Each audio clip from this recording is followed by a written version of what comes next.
আমি যদি বিচার না পাই আমি লাইভে এসে সুইসাইড করব।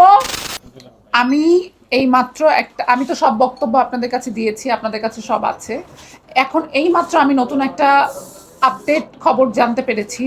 সেটা হলো যে আমার কেস মানে কোর্টে যাওয়ার আগেই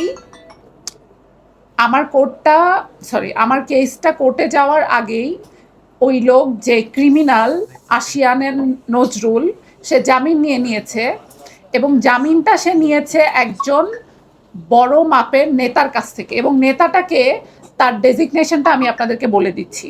সে ঢাকা উত্তর বিএনপির বড় নেতার আন্ডারে জামিন নিয়েছে। বর্তমান সরকারের সে প্রতিমন্ত্রী, ঢাকা উত্তরের একজন সে নেতা এবং বর্তমান সরকারের প্রতিমন্ত্রী। আপনারা নিশ্চয়ই নাম জানতে চাইবেন। এখন আমি আপনাদেরকে বলে দিলাম, সে ঢাকা উত্তরের একজন বিএনপির নেতা এবং সে এখনকার সরকারের প্রতিমন্ত্রী। বাকিটা আপনারা খুঁজে বের করবেন যে কার আন্ডারে এই ক্রিমিনাল আমার মতো একটা মেয়েকে পশুর মতো নির্যাতন করে জামিন পেল। 17 বছর একটা সরকার চলে গেল, নতুন সরকার আসলো, আমাদের বুক ভরা ভালোবাসা বিশ্বাস সব দিয়ে তাদেরকে আমরা অ্যাকসেপ্ট করলাম। আমি এন্টারটেনমেন্ট কর্মী, আমি একজন অভিনেতা, আমি একজন অভিনেত্রী। আমার এই কাজে সরকার আমাকে কি সাহায্য করবে? উল্টা সরকারের প্রতিমন্ত্রীর আন্ডারে জামিন পেয়ে গেছে ক্রিমিনাল। আপনারা খুঁজে বের করেন কোন প্রতিমন্ত্রীর আন্ডারে এই ক্রিমিনাল জামিন পেল এবং কিভাবে পেল। এবং আমি একটা কথা বলে রাখি, আমি যদি বিচার না পাই আমি লাইভে এসে সুইসাইড করব এবং এই সুইসাইডের জন্য দাবি থাকবে ওই আশিয়ান এবং সেই প্রতিমন্ত্রী। এই প্রতিমন্ত্রীর নাম আপনারা এখানে মিনিমাম 100 সাংবাদিক আছেন, আপনারা খুঁজে বের করবেন, তারা দুইজন দায়ী থাকবে। আল্লাহ হাফেজ।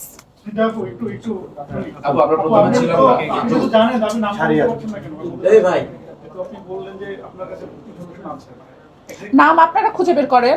আমি তো বলে দিছি সে উত্তরের একজন নেতা এবং বর্তমান সরকারের প্রতিমন্ত্রী। আপনারা নাম খুঁজে আমাকে SMS করবেন যে সে কে। এবং আমি যদি মারা যাই আমি যে অবশ্যই আমার জীবনের তো ভয় আছেই।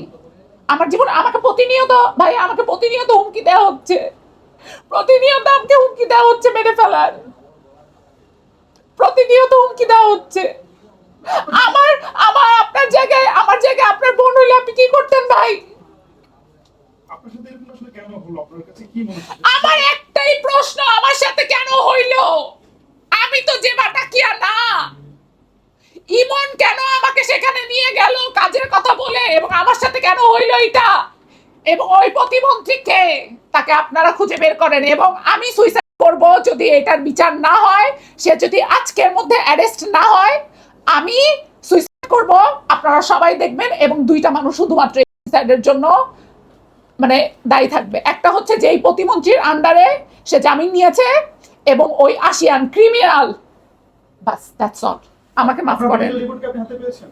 সরি, আমার মেডিকেল রিপোর্ট ইয়েতে আছে, আমার ফোনে আছে, আমার হলো ওই থানায় আছে। আপনারা উঠায় নেন এবং কোন প্রতিমন্ত্রীকে দিয়ে জামিন নিয়েছে আগে সেটা বের করেন, তারপরে নিউজ করেন। আল্লাহ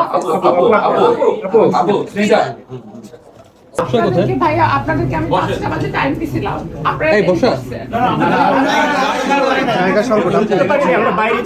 আমার মানসিক অবস্থা খুবই খারাপ। আমি দাঁড়াইতে পারতেছি না ভাইয়া, আমি দাঁড়াইতে পারতেছি না। আমার মানসিক অবস্থা খুবই খারাপ। আমি 26 ঘন্টা না খেয়ে আছি ভাইয়া। আমি শুধু এই যে স্যালাইন খেয়ে আছি ভাইয়া। আমি আর কিছু বলতে পারতেছি না ভাইয়া। আমি কার কাছে যাব বিচার পাইতে? আমি কার কাছে যাব? আমাকে একটু বলেন না আপনারা একটু বলেন না। আপনারা আমাকে বলেন না আমি কার কাছে যাব? আপনারা তো আমার ভাই, আপনারা তো আমার বোন, আপনাদের জন্য তো আমরা বেঁচে আছি বাংলাদেশে। তাহলে আমি দেশ ছেড়ে চলে যাই? নতুন একটা সরকার আসছে, যেই সরকারের উপরে আমাদের অনেক বিশ্বাস, অনেক ভরসা। তারেক রহমান এক একটা এত ভালো কাজ করে। আমি প্রাউড ফিল করি যে উনি এত ঠান্ডা মানুষ কি করে হয়। আর তার প্রতিমন্ত্রী কিভাবে এরকম একটা ক্রিমিনালকে জামিন দেয় এবং সে এখন পর্যন্ত তারা আমাকে মেরে ফেলার হুমকি দিচ্ছে। অনারেবল প্রাইম মিনিস্টার, আমি আশা করি আপনি এটা দেখতেছেন।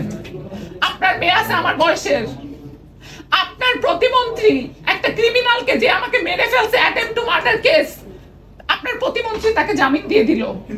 আমার সেই কাগজটা, আমার মেডিকেল রিপোর্টটা কোর্টেও গেল না, তার আগেই জামিন হয়ে গেল। টাকা, এত ক্ষমতা টাকার।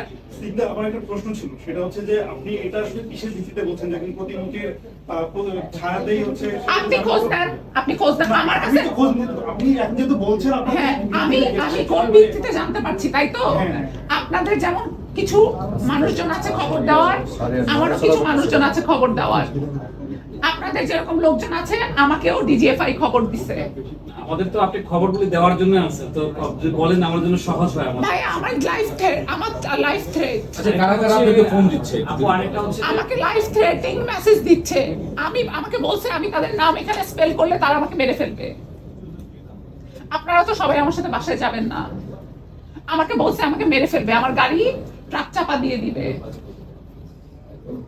আমি যদি মারা যাই, আমি তো আবারও বলে দিচ্ছি, আমি যদি মারা যাই বা আমার যদি অপমৃত্যু হয়, তাহলে ওই আশিয়ান নজরুল আর যার আন্ডারে সে জামিন পেল প্রতিমন্ত্রী, এই দুজন, আমি আশা করি এরকম কিছু হবে না। তার আগে মাননীয় প্রধানমন্ত্রী, উনি অনেক বড় মনের মানুষ, উনি ভীষণ ভালো মানুষ, উনি এই বিষয়টাকে দেখবে এবং উনি এটার সমাধান করবে। কারণ ওনার ঘরে জায়মা রহমান আছে যে আমার বয়সে। আমি একটা উঠতি মডেল এবং অভিনেত্রী, আমার এই বাংলাদেশকে সার্ভ করার অনেক কিছু আছে। I want to represent this Bangladesh into the whole world, in front of the whole world. আমি এগুলো ডিজার্ভ করি না। প্রতিদিন কালকে রামিসা, পরশুদিন তরশুদিন আজকে আমি, দেশটা কোথায় গেছে? দেশটা কোথায়? আজকে দেশটা কোথায় দাঁড়ায় আছে? এখানে যে মেয়েগুলি আসছে, এই যে মেয়েগুলি আসছে, এদের কি, এদের কি, এদের দায়িত্ব কে নিবে? এদের সেফটি কোথায়? এদের সেফটি কোথায় ভাই? আমাকে সে ড্রিঙ্কের সাথে ড্রাগস মিশাই দিছে, যে ড্রাগসের ফলে আমি 2 দিন উঠতে পারি নাই। আমার আম্মু আজকে সারা দিন নামাজে বসে। ভাই, এই দুনিয়াতে, এই ঢাকা শহরে যদি বিচার নাও হয়, আমি বলে দিলাম এই কেসের মধ্যে যারা যারা জড়িত আছে, 17 বছর কেন 40 বছর পরে হলেও মিলাই নিয়ে ধ্বংস হয়ে যাবে। আর আমি যদি মারা যাই, ওই প্রতিমন্ত্রী এবং ওই আশিয়ান